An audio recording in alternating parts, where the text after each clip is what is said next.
নরসিংদীতে রমজান মাস জুড়ে সুলভ মূল্যে বিক্রি হচ্ছে দুধ, ডিম, মুরগি। নরসিংদী প্রতিনিধির পাঠানো তথ্য ও চিত্রে দেখুন বিস্তারিত।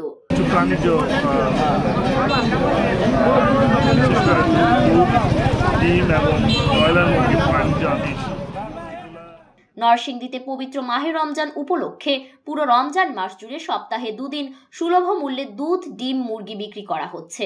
আজ বুধবার 5 মার্চ সকাল 11টায় নরসিংদী সদরের ব্রাহ্মণদী এলাকায় প্রাণী সম্পদ অধিদপ্তর নরসিংদীর আয়োজনে মাসব্যাপী এই কার্যক্রম গ্রহণ করা হয়, যেখানে দুধ পাওয়া যাচ্ছে 80 টাকা লিটারে, ডিম পাওয়া যাচ্ছে 12টি 100 টাকায় এবং 24টি 200 টাকায়, মুরগি পাওয়া যাচ্ছে কেজি প্রতি 170 টাকা, যা স্বল্প আয়ের মানুষদের হাতের নাগালে।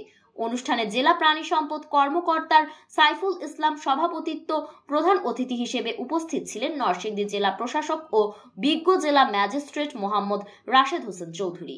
বিশেষ অতিথি হিসেবে উপস্থিত ছিলেন নরসিংদী প্রেস ক্লাবের সভাপতি নুরুল ইসলাম প্রমুখ।